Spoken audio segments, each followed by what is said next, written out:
Bienvenidos a esta inmersión en el mundo de Tertuliano de Cartago. Estamos hablando de una figura absolutamente central del cristianismo primitivo. Sin duda. Escribiendo a finales del siglo II, principios del III, en pleno Imperio Romano y además desde el norte de África, desde Cartago. Un personaje fascinante, sí. Era jurista romano, luego convertido al cristianismo. Y con una cultura amplísima. Dominaba la retórica de una manera increíble. Y ubicado en un contexto complicado, ¿no? Muy complicado, el de las persecuciones.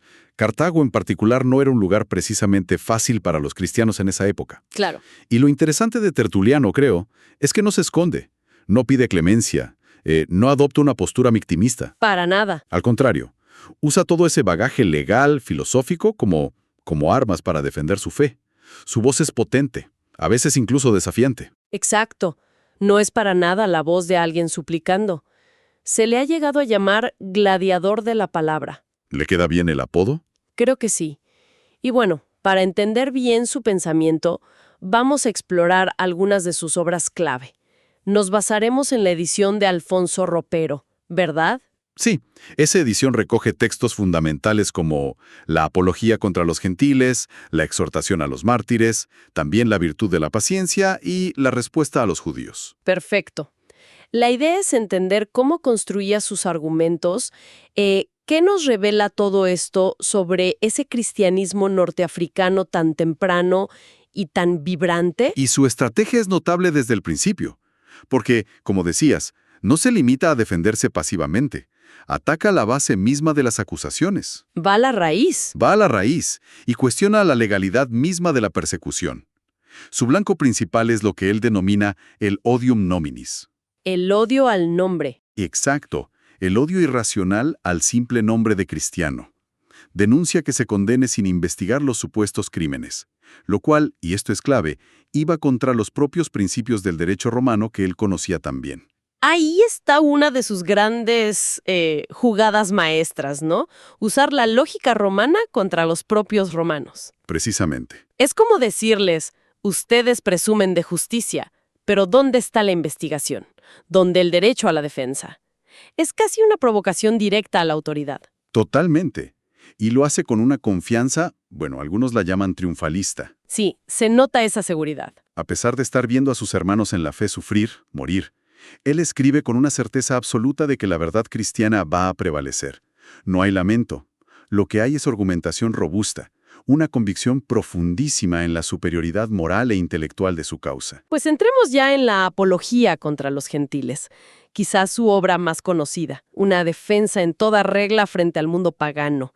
¿Cómo arranca esa defensa? Pues arranca atacando directamente la injusticia del sistema legal tal como se aplicaba a los cristianos. Señala la contradicción de prohibir que existan, esa famosa frase, non licet esse vos. No se está permitido existir. Tremendo. Tremendo. Prohibir que existan sin demostrar que hayan cometido delito alguno. Critica esa actitud de querer ignorar, de preferir no saber la verdad sobre los cristianos. Recuerdo que menciona el caso de Plinio el Joven. Ah, ¿sí? El gobernador que le consulta al emperador Trajano qué hacer. Exacto. Plinio no sabía bien cómo proceder. ¿Debía buscarlos activamente o solo castigar a los denunciados? Y Trajano le da esa respuesta tan ambigua. Muy ambigua. No los busques, pero si los denuncian y no reniegan, condénalos. Tertuliano explota esa ambigüedad para mostrar lo irracional del proceso. Claro, pone en evidencia la contradicción. Exacto. Contrasta esas leyes humanas, que son cambiantes, a veces contradictorias, con la ley divina, que él considera eterna, inmutable. Incluso hace una observación histórica interesante. ¿Cuál? Dice que a menudo los emperadores considerados más crueles, los malos como Nerón o Domiciano, fueron los que más persiguieron, mientras que otros, tenidos por más justos, mostraron cierta tolerancia. Aunque, esto siempre hay que matizarlo históricamente, claro. Claro, no es una regla absoluta. Y luego pasa a desmontar las acusaciones concretas. Esas calumnias espantosas que circulaban. Sí. Que si comían niños, que si practicaban el incesto, que si adoraban una cabeza de asno. ¿Cuál es su estrategia ahí? ¿Cómo responde a eso? Pues usa una estrategia retórica brillante. Devuelve la pelota. Ah, el contraataque. El contraataque. Dice básicamente, nos acusan de estas barbaridades, Pero bueno, miren sus propias prácticas. Y empieza a señalar los sacrificios humanos que aún existían en algunas zonas, la costumbre de abandonar niños recién nacidos, La exposición de infantes, sí. la inmoralidad que se atribuye a sus propios dioses en la mitología, el culto a animales en algunos lugares. O sea, expone la hipocresía. Y frente a eso, ¿qué presenta? Pues presenta la vida cristiana como un modelo de moralidad superior. Ahí marca el contraste. Precisamente, habla de la prohibición estricta del homicidio, incluyendo el aborto. Tiene esa frase lapidaria: hombre es también el que ha de serlo. Impactante. Habla de la pureza de costumbres, de la caridad mutua, el ágape, y de la fuerte cohesión de la comunidad. Usa esa expresión, corpus sumus, somos un cuerpo. Y describe un poco cómo funcionaba esa comunidad, ¿no?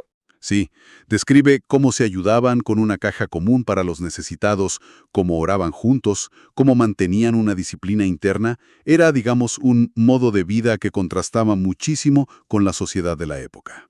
Y además de la defensa moral, también entra de lleno en el terreno teológico. La defensa del monoteísmo. Sí, claro. Critica muy duramente la idolatría pagana. Argumenta que sus dioses son, en el mejor de los casos, hombres del pasado que fueron divinizados, y a menudo figuras bastante inmorales según sus propias historias. Y las estatuas. Las estatuas son solo madera, piedra, materia inerte. Frente a eso, presenta al Dios cristiano, único, creador de todo desde la nada, invisible, pero reconocible a través de sus obras, de la creación. Y aquí viene un punto muy famoso. El testimonio del alma. Exacto, a través del testimonio espontáneo del alma. La famosa frase, o testimonium anime naturaliter Christiane. ¿Qué significa exactamente? ¿Cómo la interpreta él? O testimonio del alma que es naturalmente cristiana. Su idea es que, en el fondo, toda alma humana, e incluso la de un pagano sin formación cristiana, tiene como una intuición innata del Dios verdadero. ¿Una especie de predisposición? Algo así.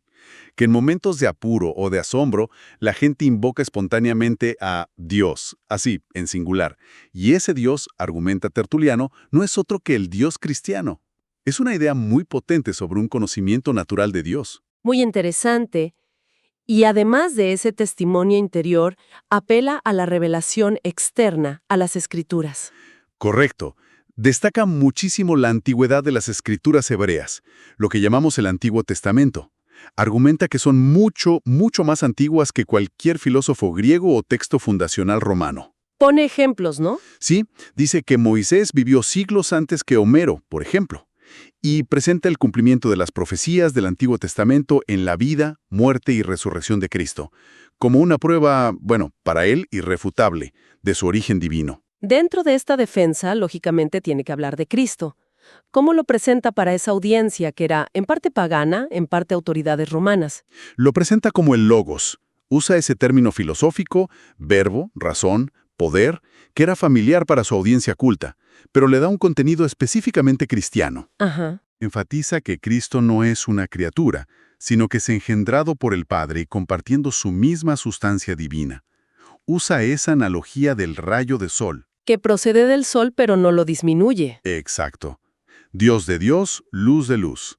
Y explica la encarnación como homo deo mistus, hombre unido a Dios, nacido de una virgen. Rechaza de plano las interpretaciones que lo reducían a un simple hombre o a un mago, que eran acusaciones comunes. Hay otro elemento muy presente en la apología que siempre me ha llamado la atención. La demonología. Sí, es central. ¿Qué papel juega en su argumento? ¿Por qué le da tanta importancia? Juega un papel crucial como explicación del mal y sobre todo como la explicación detrás de la idolatría pagana. Para Tertuliano, los demonios son ángeles caídos que actúan en el mundo. ¿Cómo? Pues causando daño, enfermedades, confusión mental y fundamentalmente promoviendo el culto a los falsos dioses.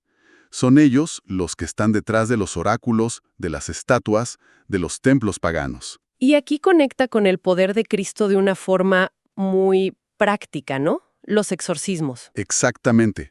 Para él, los exorcismos que realizaban los cristianos en nombre de Cristo eran una prueba pública, casi empírica, de la superioridad de Cristo sobre esos supuestos dioses paganos. ¿Cómo funcionaba eso como argumento? Afirma que cuando un cristiano le ordena a un demonio en nombre de Cristo, Un demonio que él cree que está animando una estatua o hablando por un oráculo, este demonio se ve obligado a confesar su verdadera identidad demoníaca y a reconocer el poder superior de Cristo. Es como una confesión forzada. Eso es. Es como si dijera, miren, sus propios dioses admiten, bajo coacción divina, que no son dioses, sino demonios. ¿Qué más pruebas necesitan? Es un argumento tremendamente audaz. Muy audaz, sí. Pero a pesar de este enfrentamiento tan frontal con la religión pagana y su crítica tan dura al culto imperial, Tertuliano también defiende la lealtad de los cristianos al imperio.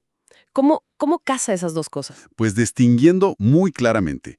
Una cosa es la adoración al emperador, que considera idolatría y la rechaza de forma absoluta. Y otra cosa muy distinta es la oración por el bienestar del emperador y por la estabilidad del imperio. Afirma que los cristianos sí rezan por el emperador. Sí, y que lo hacen sinceramente, porque entienden que la autoridad, en última instancia, viene de Dios. Y también porque tenían esa creencia, común en la época, de que el imperio romano de alguna manera estaba retrasando el fin del mundo. Una idea interesante. Y contrasta esta lealtad profunda, que se expresa en oración y vida virtuosa, con las celebraciones paganas en honor al emperador que él ve como superficiales, exteriores y a menudo inmorales y licenciosas. Incluso llega a argumentar que los cristianos son, de hecho, útiles para el imperio, que le convienen. Sí, ese es otro argumento muy pragmático y potente. Tiene esa frase famosa. Somos de ayer y ya llenamos todo lo vuestro. Las ciudades, las islas, las fortalezas. Casi solos dejamos los templos. Es una imagen muy gráfica. Mucho.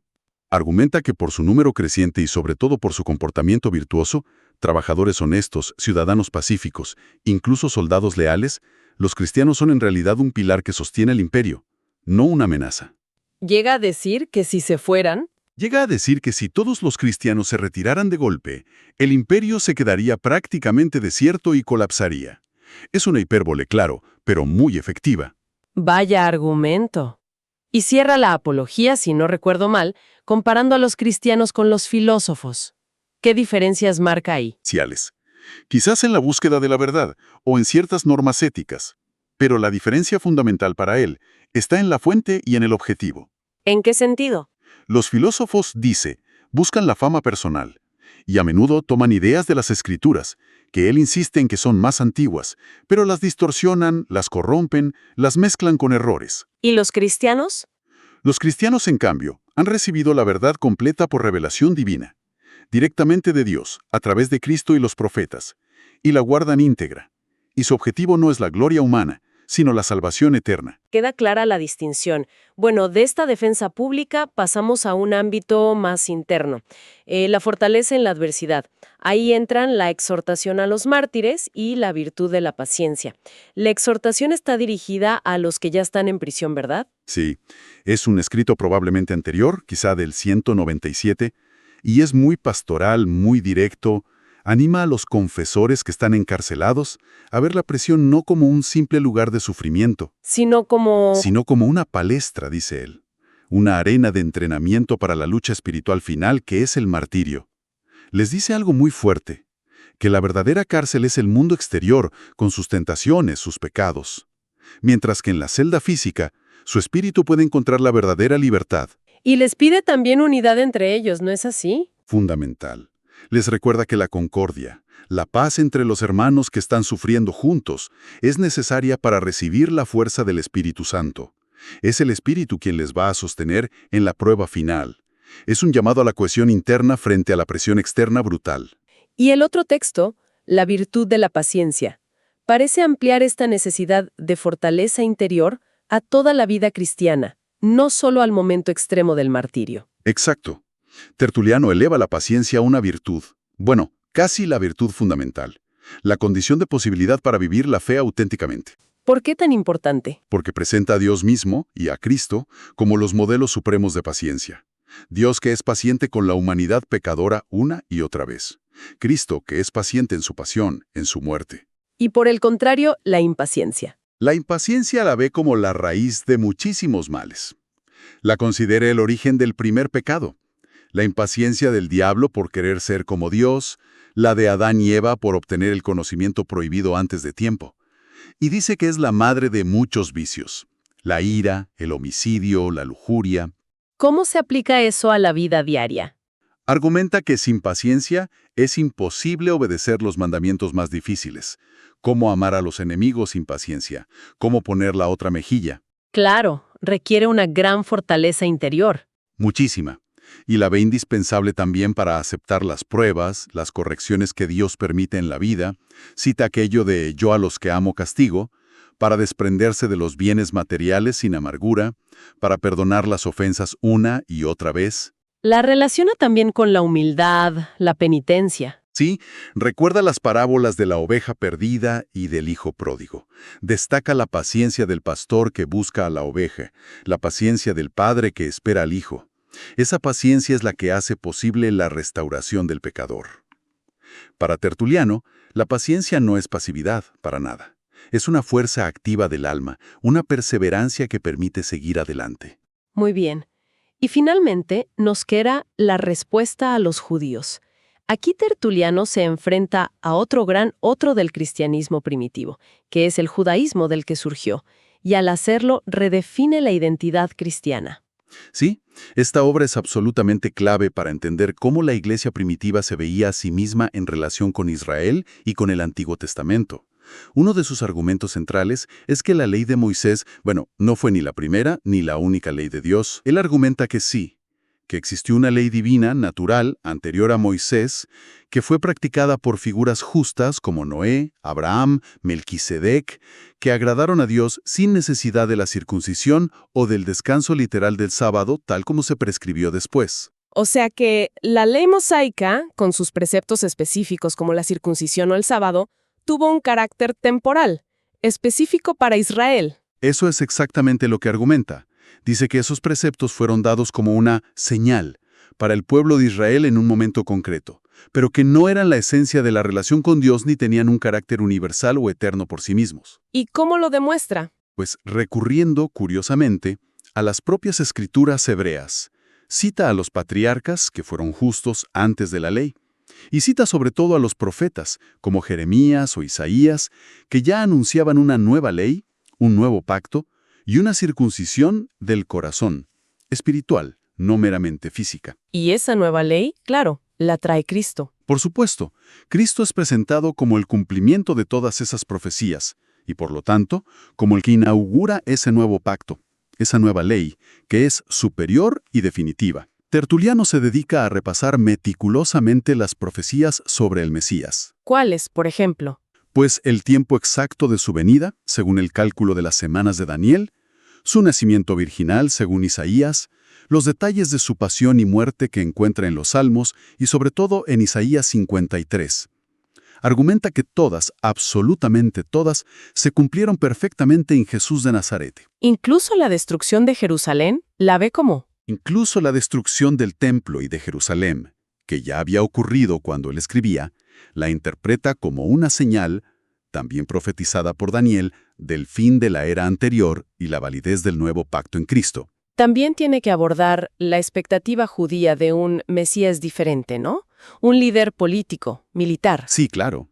Refuta esa idea interpretando las profecías de manera espiritual o figurada. Por ejemplo, donde las Escrituras hablan de una espada, él dice que es la palabra de Dios, no un arma física. Donde se habla de despojos, como los de Samaria, ¿Qué dice que son? dice que no es un botín de guerra, sino los magos de Oriente, que vienen de esa región trayendo sus dones para adorar al niño Jesús. Es una exégesis muy particular, muy cristocéntrica. Y explica también por qué este mensaje, que surgió en el judaísmo, se extendió luego a los gentiles, a los no judíos. Lo ve como una consecuencia directa del rechazo de Cristo por parte de la mayoría del pueblo de Israel.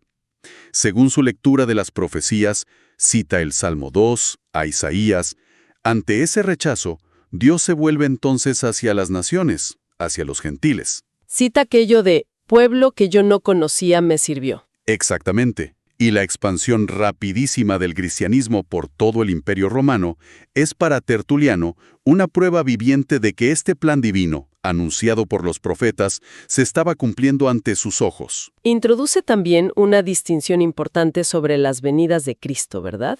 Para explicar por qué no fue un rey triunfante en su primera aparición. Sí, distingue muy claramente entre la primera venida de Cristo, que fue en humildad, en sufrimiento y que culminó en su rechazo y crucifixión, y una segunda venida futura, que sí será en gloria y majestad para juzgar al mundo.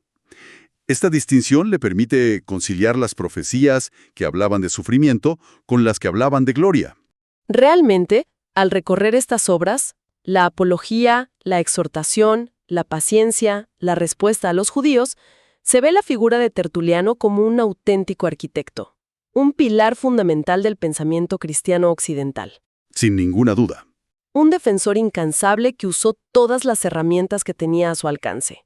La ley, la retórica, la filosofía, la exégesis bíblica, todo para articular y defender la fe cristiana en un entorno tremendamente hostil. Totalmente.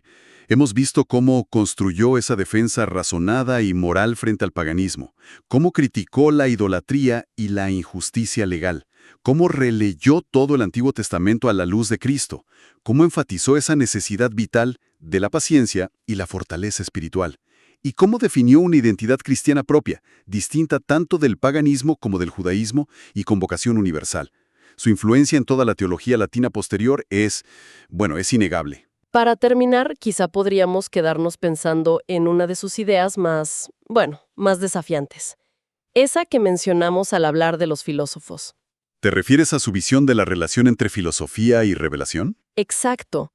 Su afirmación tan rotunda de que cualquier verdad que se pueda encontrar en la filosofía pagana es en realidad un eco, una derivación y a menudo, dice él, una distorsión de la revelación bíblica que él considera mucho más antigua y pura. Es una perspectiva fuerte, sí. Plantea preguntas sobre la relación entre fe y razón que, en el fondo, siguen siendo debatidas hoy en día. ¿Hasta qué punto la razón humana, por sí sola, puede alcanzar la verdad última? ¿Es la filosofía una ayuda, un peldaño hacia la fe? ¿O puede ser un obstáculo, una distracción de la verdad revelada? Deja la pregunta en el aire. La postura de Tertuliano, tan firme, a veces tan crítica con la sabiduría mundana, ciertamente nos invita a reflexionar sobre dónde situamos nosotros la fuente última de la verdad. Es un buen punto para seguir pensando después de esta conversación.